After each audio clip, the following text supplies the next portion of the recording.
Vamos ler Salmo 27, verso 4, o texto diz assim: uma coisa peço ao Senhor e a buscarei, que eu possa morar na casa do Senhor todos os dias da minha vida, para contemplar a beleza do Senhor e meditar no seu templo.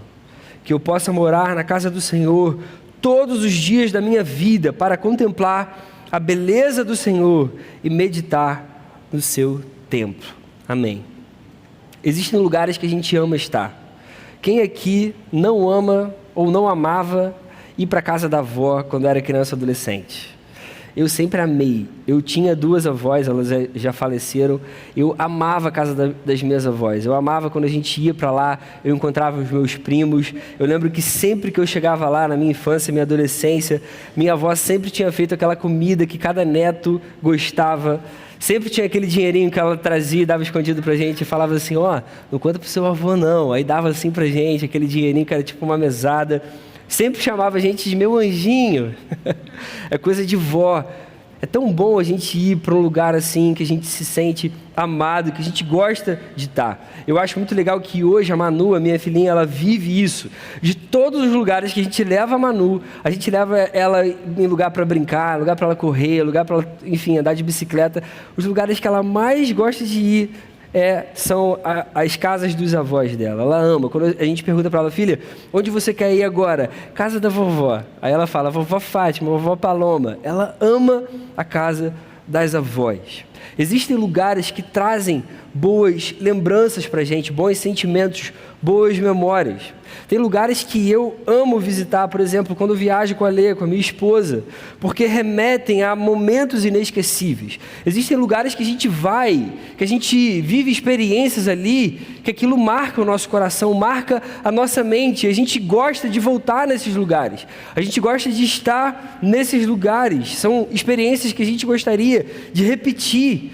E é interessante que a gente relacione lugares a sentimentos bons, porque grosso modo são coisas distintas.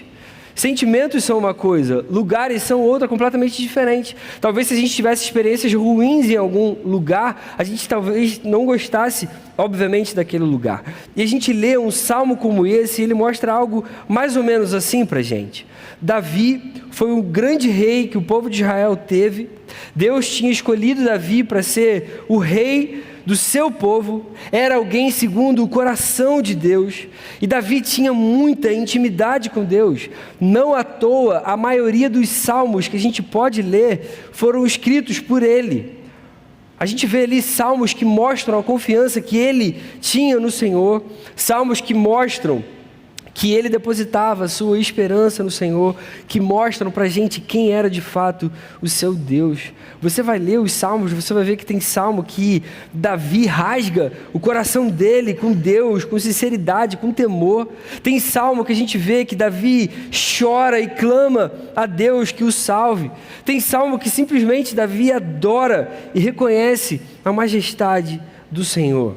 Se tem uma coisa que a gente pode concluir, é que ele era um homem que amava o Senhor, ele amava a presença de Deus, ele adorava com todo o seu coração. Nesse salmo que a gente está lendo não é diferente. Davi relata aqui o seu desejo de permanecer num lugar muito específico, por um motivo também muito específico. Ele tem o desejo de morar na casa do Senhor todos os dias da sua vida. Ele tem um desejo enorme, profundo, completamente intenso de morar na casa do Senhor todos os dias da sua vida. E a pergunta que eu quero fazer aqui essa noite é: por quê? Por que que Davi quer morar na casa do Senhor? Naquele tempo, Deus se manifestava de uma forma muito especial num único lugar.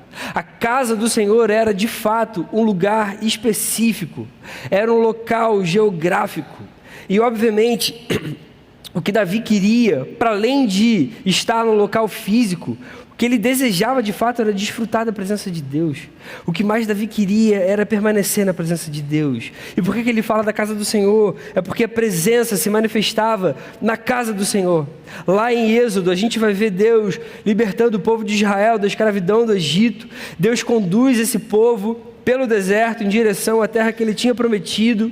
No deserto, Deus dá leis para esse povo e ele ordena a Moisés, que era o seu principal líder no tempo, que construísse um tabernáculo. E esse tabernáculo seria o local onde Deus se manifestaria. Era um local em que Deus receberia as ofertas do povo. Lá ele receberia os sacrifícios que seriam feitos pelo pecado do povo. Lá a adoração seria prestada pelo povo ao Senhor. Tudo que se referia ao relacionamento do povo com Deus aconteceria ali, naquele tabernáculo. E aí a gente vai ver no finalzinho do livro de Êxodo o texto que diz que Moisés tinha terminado de construir o tabernáculo, e aí a palavra vai dizer que a nuvem cobriu a tenda do encontro, e a glória do Senhor encheu o tabernáculo. E a partir daquele momento, Moisés não podia mais entrar naquele lugar, na tenda do encontro. A gente falou sobre esse texto lá no retiro, se você se lembrar da primeira pregação, lá. E aí vai dizer que a nuvem permanecia sobre o tabernáculo e a glória do Senhor enchia aquele lugar. E a partir desse ponto, a presença de Deus era manifesta só naquele lugar. Não era todo mundo que podia se aproximar, era um privilégio para poucos. Deus estabeleceu apenas uma tribo das 12 para ser responsável por tudo que acontecesse ali dentro. Só as pessoas da tribo de Levi podiam entrar naquele lugar. E naquele tabernáculo tinham duas partes essenciais: o lugar santo, em que os sacrifícios aconteciam, e o lugar santíssimo. Esse lugar santíssimo era muito mais especial. Era um lugar completamente separado, santo. Só um único sacerdote, o principal deles, que a Bíblia chamava de sumo sacerdote, só ele era autorizado a entrar nesse lugar, no Santo dos Santos, e ele só podia fazer isso uma vez por ano. E ele fazia a propiciação pelo povo. Era algo que era feito diante de Deus, para que a ira de Deus se afastasse daquelas pessoas. E ele entrava ali uma única vez naquele lugar. A presença de Deus só era manifestada nesse lugar santíssimo, o Santo dos Santos. Isso era algo visível para o povo, era algo didático, para que eles entendessem que o único Deus verdadeiro não era como os outros deuses. Só aquele Deus revelado, Jeová, só Ele era o Deus verdadeiro. Só Ele era totalmente santo, separado. Ele era o único digno de todo o temor, de toda a reverência, de toda a honra, de toda a majestade. O ser humano não pode se aproximar de um Deus assim, de qualquer jeito, de qualquer forma. O que separava esse lugar santíssimo do lugar santo era um véu. Era uma espécie de cortina bem pesada, bem grossa. E esse véu era muito significativo. Por milhares de anos, esse véu separou a presença de Deus de todas as pessoas. Depois, quando o povo de Israel vai então e entra na terra prometida, um templo vai ser construído e vai tomar o lugar do tabernáculo agora, naquele lugar. Davi, que era esse rei, ele sente um desejo de construir para o Senhor uma casa, uma habitação para Deus. E aí ele deseja construir um templo. Deus permite que ele faça isso, mas ele diz que isso vai acontecer por meio do seu filho Salomão. E aí a gente vai ler lá em 1 Reis, capítulo 8, versos 10 e 11, que assim que Salomão terminou aquela construção suntuosa, aquele templo lindo, o texto diz que os sacerdotes saíram do santuário, uma nuvem vem e enche então a casa do Senhor. E é o primeiro momento que a palavra vai chamar então o templo de casa do Senhor. E aí o texto vai dizer que os sacerdotes não puderam mais permanecer ali para ministrar por causa da nuvem, porque a glória do Senhor encheu a casa do Senhor. A partir desse momento, então, esse lugar é chamado de casa do Senhor. E aí o véu continuou separando a presença de Deus do povo. A casa do Senhor é o seu templo, é o lugar onde ele se manifestava, onde ele recebia a adoração do seu povo. É nesse lugar que Davi deseja morar todos os dias da sua vida. O texto que a gente acabou de ler, em que Davi fala isso para o Senhor, que quer morar na casa do Senhor. Ele está falando sobre esse lugar. Não é que Davi não tenha onde morar, ou que o templo de Deus era mais bonito do que o seu palácio. Davi era um rei, ele tinha muito dinheiro, ele tinha muita riqueza. A questão é que era ali que Deus sempre estava. Era ali que Deus se manifestava. Esse era o lugar preferido dele. Era o lugar que trazia boas lembranças para ele, boas memórias para ele. Era um lugar que ele sentia paz, que ele sentia segurança, que ele sentia alegria. A questão é que a história não termina aí.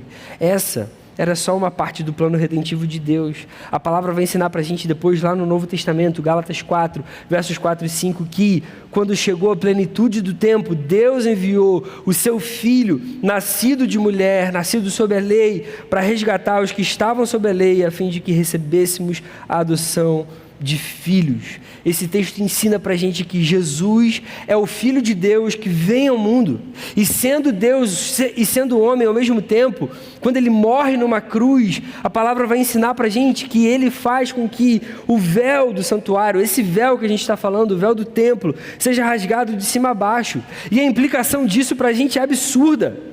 Jesus, que é Deus, ele é o dono dessa casa, ele é o Senhor dessa casa, que agora entra nela e rasga esse véu que separava a presença de Deus dos homens. A presença de Deus agora é acessível a mim e a você, é acessível à igreja, é acessível a todos aqueles que creem nele. Jesus tornou possível o nosso acesso a Deus por meio do seu sacrifício perfeito naquela cruz. Como então a gente vai entender agora esse Salmo 27 que a gente está lendo aqui essa noite, à luz da revelação de Jesus? A gente precisa entender as implicações da nova aliança em Jesus sobre a antiga aliança. A casa do Senhor, hoje, é a sua igreja. Somos nós, o seu povo reunido. Não é mais aquele templo. Sabe quando a gente ora? Eu sei que às vezes a gente pode falar isso de uma forma poética. Senhor, é tão bom estar aqui na sua casa. Mas a casa não é mais essa tenda. A casa não é mais uma construção. A casa somos nós.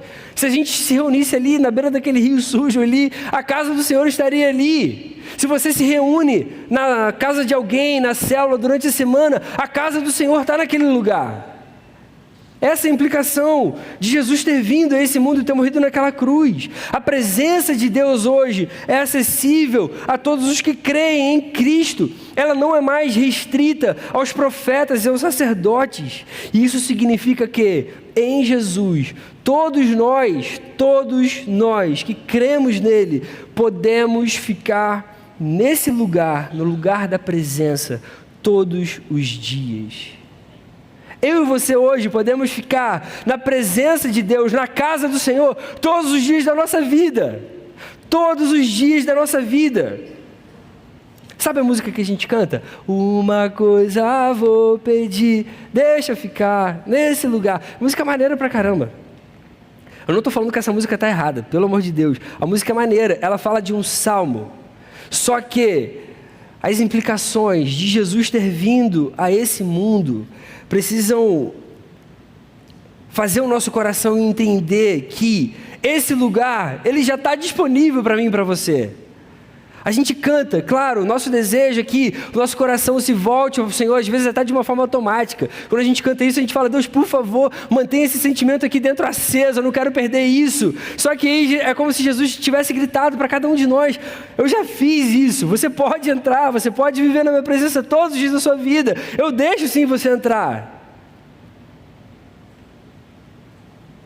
Aí eu queria então destrinchar aqui algumas lições que esse texto ensina pra gente cantar essa música entendendo de uma forma um pouco mais profunda o que significa tudo isso aqui que a gente está falando aqui, beleza?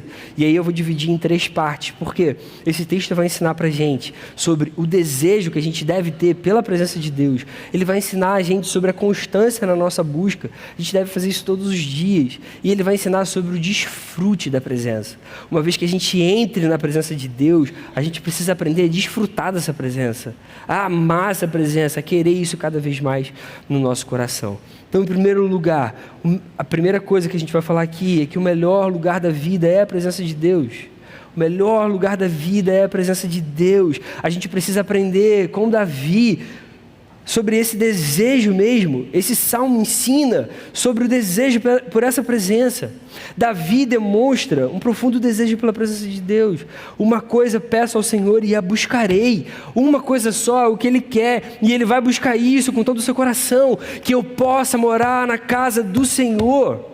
Ele só tem uma coisa em mente. Ele era um rei muito conceituado pelo seu povo. As nações ao redor consideravam ele também um grande rei. Ele tinha tantas coisas para se preocupar, ele tinha muitos filhos para cuidar, ele tinha muita gente para liderar, ele tinha guerras para lutar, ele tinha inimigos para vencer.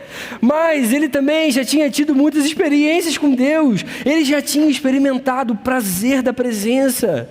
Ele não tinha mais dúvidas de que desfrutar da presença de Deus é a coisa mais valiosa da vida. E aí ele pode pedir isso: Deus, de todas as coisas que eu poderia pedir, eu só quero pedir uma coisa: que eu fique para sempre na sua presença, que eu possa morar na sua casa para sempre.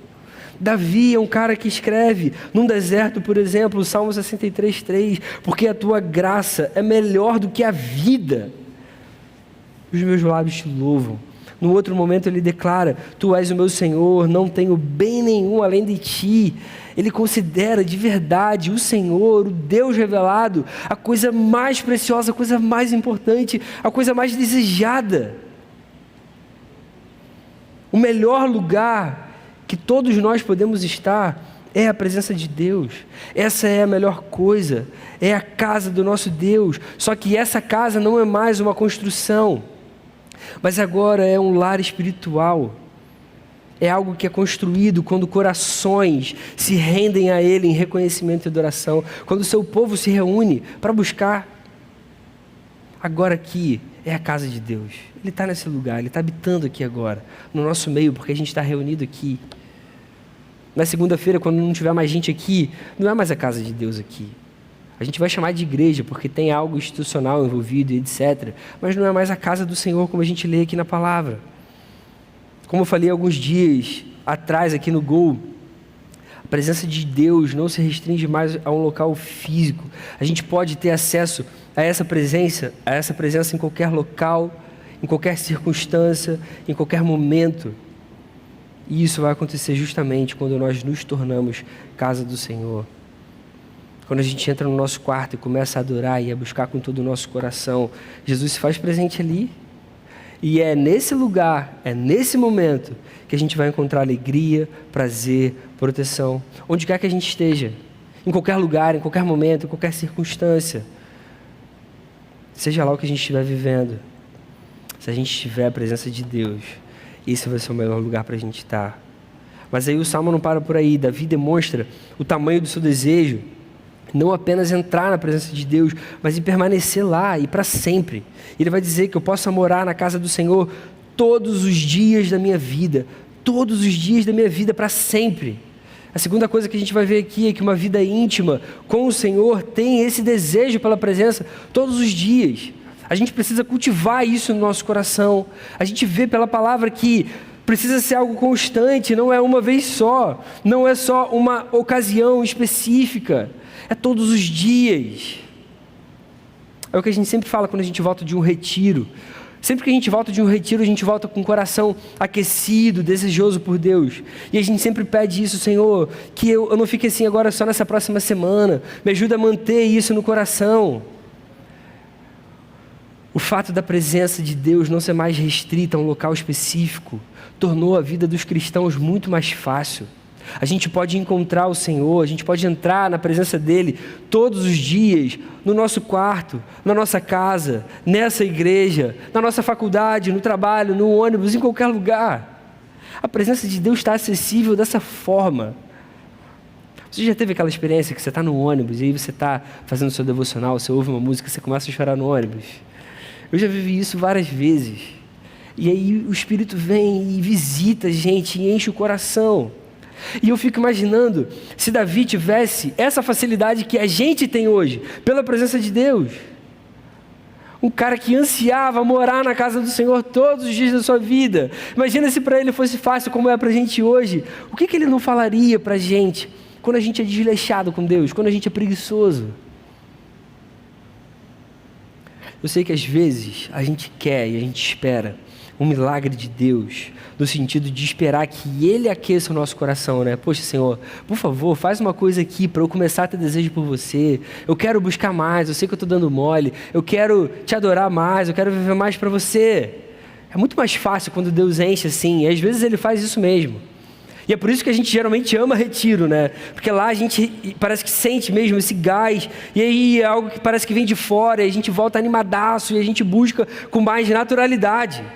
E às vezes a gente usa um texto como o de Filipenses 2,13 de uma forma um pouco errada, que a gente lê lá, porque Deus é quem efetua em vocês tanto querer como realizar segundo a sua boa vontade. Aí a gente pensa assim, então quando eu não quero é porque Deus não colocou esse desejo no meu coração, Ele é que faz o querer e o realizar. Só que antes Paulo está falando sobre desenvolver a salvação com temor e tremor. Esse querer e realizar que a palavra ensina para mim e para você é sobre salvação, não é sobre vida contínua com Deus, não. A gente precisa aprender isso com a palavra, porque isso pode fazer toda a diferença. Deus, pela sua bondade, Ele age no nosso coração e Ele traz para a gente o desejo pela salvação, o querer, e Ele realiza isso, Ele realiza a salvação em cada um de nós. Ele é quem efetua em nós tanto querer como realizar. Essa obra de salvar cada um de nós é de Jesus. Mas depois que Ele age no nosso coração, regenera, salva cada um de nós, depois que Ele perdoa o nosso pecado, redime a nossa vida, Ele deseja que nós busquemos continuamente. E é por isso que Paulo ensina a desenvolvermos a nossa salvação. Nós precisamos desenvolver isso. A gente precisa buscar dia a dia. Existe, a partir do momento da nossa conversão, uma caminhada que é nossa. É responsabilidade nossa buscar ao Senhor todos os dias. É responsabilidade nossa ir em direção ao nosso Salvador todos os dias. Por isso que Ele dá para a gente meios de graça. Por isso que Ele deixou na nossa mão a palavra dEle revelada, escrita, bonitinha ali, para você não ter nenhuma dúvida sobre o que Ele quer da nossa vida. É claro que às vezes Ele gera sim um desejo no nosso coração para que a gente busque Ele dia após dia. Ele faz isso por graça, mas é nossa responsabilidade, uma vez que a gente é livre, buscar a Jesus diariamente. Isso cabe a você, isso cabe a mim. Se a gente não buscou hoje, a culpa foi nossa. Não foi porque Deus não gerou o querer no nosso coração. Ele já tornou cada um de nós livres. Essa é a liberdade que Jesus traz para a gente. Antes a gente não era livre, antes a gente era escravo. A gente era cego, a gente não enxergava as coisas de Deus. A gente não tinha desejo pelas coisas de Deus. Mas isso mudou quando a gente se converteu. Isso mudou quando o Espírito Santo regenerou o nosso coração. A gente agora pode ter alegria, a gente agora pode ter prazer na presença de Deus. É a nossa responsabilidade buscar o Senhor todos os dias da nossa vida, até que o nosso desejo seja igual ao desse salmo. Que eu possa morar, Senhor, na sua casa todos os dias da minha vida, que eu possa permanecer na sua presença todos os dias. Guarda uma coisa no seu coração, isso pode fazer muita diferença para você. É a constância que faz o desejo vir, não o contrário. É a constância que vai fazer o desejo vir sobre o seu coração, não o contrário. Deixa eu repetir para você se lembrar para sempre. É a constância que vai fazer o desejo por Deus vir. Quanto mais você buscar, quanto mais você continuar, quanto mais você for uma pessoa constante, quanto mais você buscar, e aí você busca, e aí você busca, e aí você busca, mais o desejo vai crescer dentro de você. É a constância que faz o desejo vir, não o contrário. A gente quer ter o desejo antes, é muito mais fácil, eu parar tudo para eu ir buscar o meu Salvador, o meu Senhor. É muito mais fácil quando o coração está totalmente aquecido, quando o coração está vibrando, eu paro tudo, eu falo, Senhor, eu quero isso, eu quero continuar com isso na minha vida. Mas quando a gente está esquisito, desanimado, quando a gente passa um dia inteiro no trabalho, a gente nem lembrou de nada de Deus, é mais complicado. E é aí que a gente precisa ser disciplinado. A gente precisa ir para o nosso quarto, mesmo sem vontade. E aí a gente vai para a presença de Deus e a gente fala, Senhor, me perdoa pelo meu coração mal, endurecido, por eu não estar com vontade, Senhor. Mas agora enche a minha vida mais uma vez. E todas as vezes Ele vem e enche de novo. É a constância que faz o desejo vir, não o contrário. É a constância que faz o desejo vir, não o contrário. É a constância que vai fazer o nosso coração desejar mais e mais do Senhor. Uma hora, o desejo vai voltar, uma hora a alegria vai voltar, o ânimo vai voltar. Esse desejo precisa arder no nosso coração todos os dias. E por fim, a terceira coisa que a gente vai ver no texto é que na presença de Deus a gente é chamado a contemplar e a meditar. Na presença, nós somos chamados a contemplar e a meditar. Davi tem o desejo de morar na casa do Senhor todos os dias da vida dele. Ele tem o desejo de permanecer na presença de Deus para quê? Para contemplar a beleza do Senhor e meditar no seu templo. Ele quer contemplar a beleza do Senhor e meditar no seu templo. Contemplação e meditação são as coisas mais importantes na presença de Deus. Contemplação e meditação são as coisas mais importantes na presença de Deus. Por quê? Porque é assim que se desfruta da presença de Deus.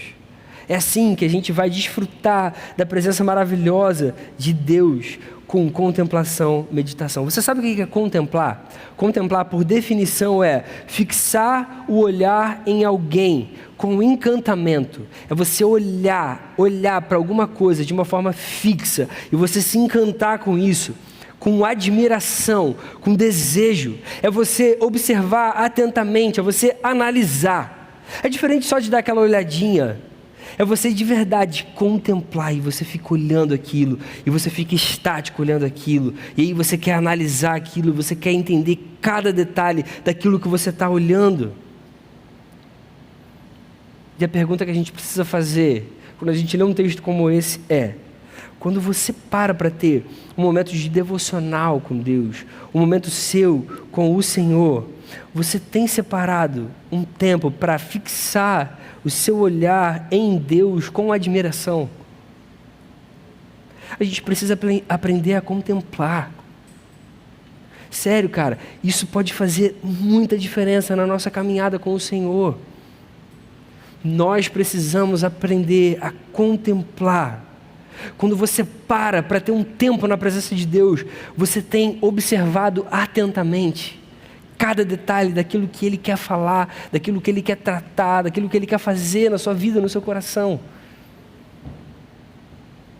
O desejo de Davi, de morar na casa do Senhor todos os dias, é para fazer isso. É para contemplar, é para olhar fixamente o seu Senhor, o seu Salvador. Ele deseja contemplar a beleza do Senhor. Ele tem tanto prazer na presença de Deus que ele quer ficar ali e ele quer se perder naquele lugar contemplando a beleza de Deus. Ele quer ficar olhando fixamente para Deus, pensando na sua bondade, pensando no seu amor. Não só isso, mas ele também quer meditar. Meditar é basicamente você ficar pensando em alguma coisa. Meditar é você pensar em algo bastante. E meditar na palavra de Deus é algo bíblico para cada um de nós. A própria Bíblia vai ensinar a gente a fazer isso com ela mesma. E aí, fazendo assim, a gente se aproxima do Senhor e a gente permanece na sua presença. Quando a gente lê Filipenses 4, versos 8 e 9, o texto diz: finalmente, irmãos, tudo que é verdadeiro, tudo que é respeitável, tudo que é justo, tudo que é puro, tudo que é amável, tudo que é de boa fama, se alguma virtude há, se algum louvor existe, seja isso o que ocupe o pensamento de vocês. Meditem nessas coisas, encham a mente de vocês com as coisas de Deus. E aí Paulo vai continuar escrevendo: o que também aprenderam, receberam, ouviram de mim, o que viram em mim, isso ponham em prática, e o Deus da paz estará com vocês. A palavra vai ensinar isso para a gente à medida que a gente medita, pensa naquilo constantemente, traz aquilo para o coração e começa a praticar. A gente pode ter a certeza da presença de Jesus do nosso lado, para sempre. O Deus da paz sempre vai estar com vocês. Contemplação e meditação. A gente olha, a gente observa, a gente analisa com todo o coração e depois a gente medita e traz para a vida e traz para a alma e pratica isso. Diante disso, eu quero fazer 2 aplicações para a nossa vida de tudo que o texto pode ensinar para a gente. Primeira, desfrute da presença de Deus em Jesus todos os dias. Desfrute da presença de Deus em Jesus todos os dias. A gente canta aqui direto, eu já comecei hoje falando, mas a gente canta direto uma coisa, eu vou pedir: deixa eu ficar nesse lugar todos os dias da minha vida. A questão é que a gente, como já falou aqui, vive num tempo em que a revelação já foi dada em plenitude. Quando Jesus veio e viveu uma vida perfeita, morreu no nosso lugar e ressuscitou, aquele véu que separava a presença de Deus das pessoas foi rasgado. Deus agora em Jesus é acessível a todos nós, a todos aqueles que creem. Hoje a casa do Senhor somos nós, é o povo reunido. Pode ser a sua célula quando se reúne durante a semana para falar sobre as coisas de Deus. A casa do Senhor está ali também. A casa do Senhor é quando irmãos e irmãs que amam Jesus Cristo estão juntos em adoração, querendo viver para a glória de Deus. E aí quando a gente canta essa música, eu sempre fico tentado a falar, olha, é como se Jesus já tivesse respondido, sim, eu deixo você ficar todos os dias na minha presença. O que está faltando para você continuar? Cadê você na segunda que eu não te vi? Cadê você na terça? Cadê você na quarta? E cadê você naquele dia depois do trabalho que você falou que ia estar comigo? Eu deixo você ficar, mas cadê você? Uma coisa eu vou pedir, deixa eu ficar todos os dias da minha vida nesse lugar. A gente quer, a gente deseja, porque a gente sabe que é a melhor coisa. Só que Jesus já fez o que era preciso ser feito para que a gente pudesse viver isso. E a gente pode viver isso de verdade. É porque eu sei que quando a gente canta, a gente quer ter aquele sentimento gostoso antes de buscar a Deus, porque é muito mais fácil a gente parar tudo quando o sentimento está aqui no coração. A gente quer que Deus dê isso para a gente antes da gente parar e buscar em adoração, em contrição, em contemplação, meditação. Mas a ordem correta sempre é a ordem inversa. É a constância em ir até a presença que vai gerar esse prazer, não o contrário. É a constância que vai gerar o desejo pela presença de Deus, não o contrário. Quanto mais você buscar, quanto mais constante você for, quanto mais desejo você colocar, quanto mais você pedir e orar e buscar, mais você vai ter desejo. É a constância que faz o desejo vir, não o contrário. Hoje a gente vive num tempo privilegiado. Cara, a gente vive algo que é maravilhoso, que foi dado por Deus para cada um de nós. A gente vive o tempo em que a presença de Deus é dada para aqueles que creem em Jesus. Sério mesmo, pegue qualquer pessoa do Antigo Testamento, se a gente pudesse trazer para o nosso tempo, o que essas pessoas diriam para a gente? Era uma dificuldade, elas tinham que ir até Jerusalém, tinham que levar um cordeirinho para ser sacrificado, tinham que sempre confessar os seus pecados, e tinham que fazer isso ano após ano, ano após ano.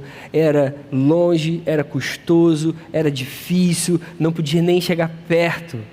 Hoje, a gente pode aqui fechar o nosso olho e falar diretamente com Deus. Olha o que Jesus fez por cada um de nós. É como se você fosse no Mac. Você gosta do Mac? Eu sou apaixonado por McDonald's. Imagina que você vai no Mac. Eu já vi os moleques ali atrás rindo, porque depois eles pegam esses cortes e depois ficam mostrando. Igual o Lamblé. Você fez aquela parada, tomou vacilão. Eu já sei já o que tu fez. Mas, por favor, quando fizer o corte, faz o corte no contexto, para entender a ilustração no contexto, por favor, tá? É como se você fosse no Mac, cara. Imagina que você vai no Mac.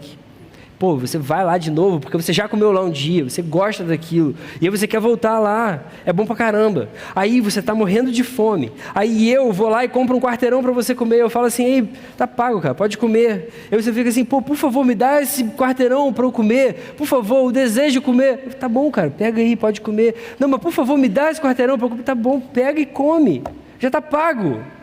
É assim a presença de Deus, já está acessível. E a gente fica uma coisa, vou pedir, deixa eu ficar. Jesus já falou, tá bom, já deixei, já. Vem todos os dias para a minha presença então. Por que você está perdendo o seu tempo? Por que você não está vindo todos os dias? Faz o corte inteiro, cara, por favor. A presença de Deus é assim. Mas mais uma vez, eu sei que o que a gente quer é que a gente tenha aquele sentimento, aquele desejo, para ser mais fácil, para ser mais natural. Mas tem vezes que não vai ser assim. Porque tem vezes que Deus vai querer provar o nosso amadurecimento. A vida cristã é pela fé, não é pelo sentimento, é pela fé. É porque nós sabemos o que Jesus fez. Nós amamos ao Senhor pela fé. A palavra me diz que Jesus deu a vida numa cruz. Eu não preciso ter sentimentos para crer nisso. Eu preciso de fé. Se o sentimento vier, é maravilhoso, isso é um ganho, isso é um lucro. Muitas vezes Deus vai querer que a gente amadureça na caminhada. Sério mesmo, cara, para tudo e busca. vai buscar Jesus todos os dias. Você pode ficar todos os dias nesse lugar da presença de Deus. Isso Ele já deu para cada um de nós. Pare de perder tempo com coisas inúteis. Deixe o pecado para trás. Deixe o pecado para trás. O grande problema do pecado é que ele sempre começa com uma mentira, para parecer que é algo inofensível para a gente. O pecado sempre é assim, entra naquele sitezinho, pode entrar só mais uma vez, não vai fazer tão mal assim não. É claro que vai destruir a sua vida, vai destruir o seu coração. O pecado sempre começa com aquela mentirinha, deixa o beijo esquentar um pouquinho mais, você está lá namorando, quando estiver mais quente a gente para. É claro que não vai parar, para de ficar se enganando. O pecado ele sempre vai começar assim, usa só mais uma vezinha, não vai dar tão ruim assim não, só mais uma vezinha, vai ser a última. É claro que vai ser terrível, vai destruir a sua vida. O pecado sempre começa com uma mentira, ele sempre começa enganando a gente. É sempre uma mentira para diminuir a importância daquilo diante de Deus. No fundo a gente sabe que é ruim, no fundo a gente sabe que vai destruir a nossa vida, no fundo a gente sabe que vai entristecer a Deus, mas sempre naquele momento que a gente quer pecar, a gente começa a pensar assim, não vai ser tão assim não, depois eu peço perdão, depois eu me acerto com Deus.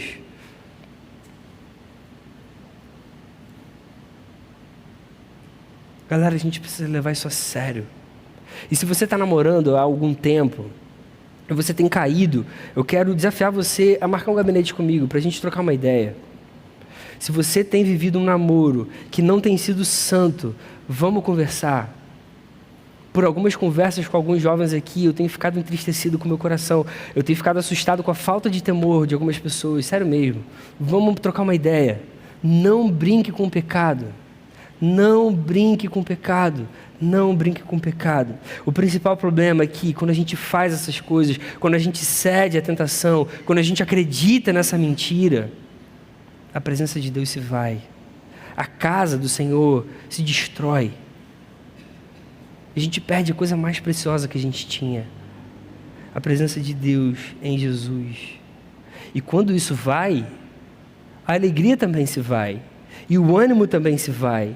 E a paz também se vai, a segurança também se vai.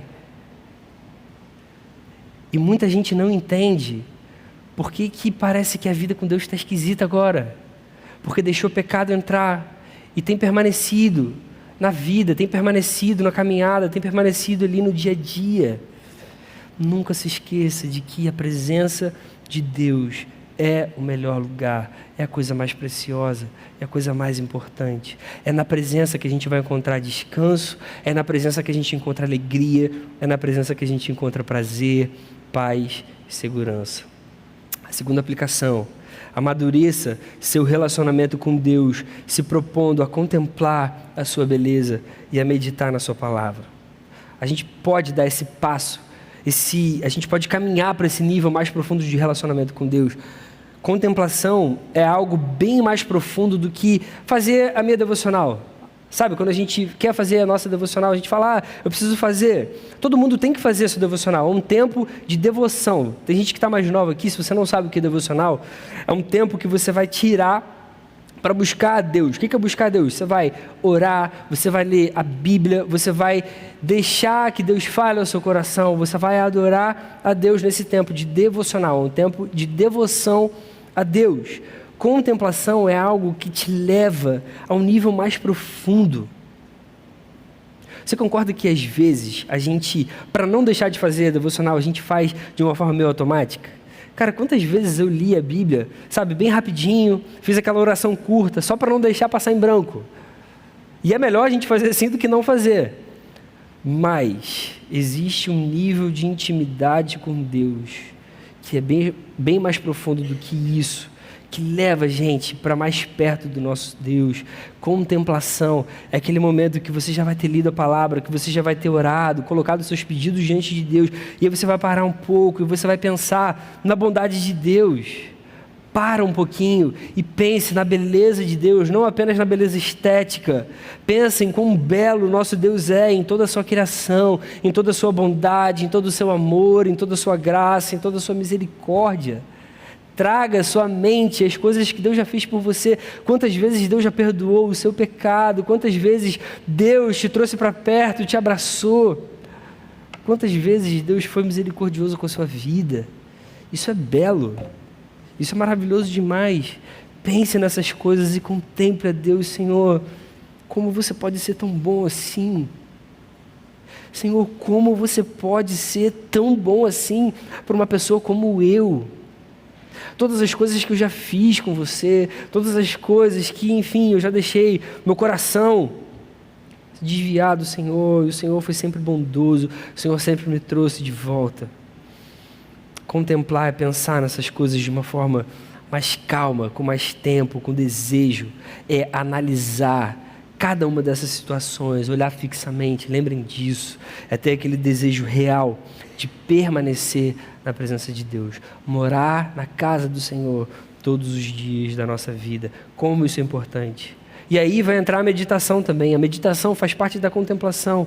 Meditar é um dos aspectos da contemplação. Quando a gente medita na palavra, naquilo que a gente acabou de ler, invariavelmente a nossa mente se eleva ao Senhor. Quando você lê um salmo como esse, Senhor, que eu possa morar na sua casa todos os dias da minha vida. Deus, por favor, coloque esse desejo no meu coração também, como você colocou no seu servo há tantos anos atrás. E aí você começa a meditar nisso, você começa a pensar na bondade de Deus, quão maravilhoso Ele é, quão misericordioso Ele é. A meditação, de certa forma, te ajuda a contemplar. Quantos pensamentos, quantas ideias, quantas respostas podem surgir de momentos de meditação que levam a gente necessariamente a contemplar a Deus, reconhecendo quem Ele é e o que Ele faz. Cara, eu já tive muitas experiências maneiras assim, de meditar naquilo que Deus estava me falando, e eu começava a lembrar de momentos da minha vida, e aí Deus era tão bondoso, tão gracioso, e várias respostas vinham à mente mesmo, de coisas para fazer, de coisas que estavam acontecendo na minha vida, na minha história. Deus é maravilhoso, gente. Deus é bom demais. Tente amadurecer a relação que você tem com Deus.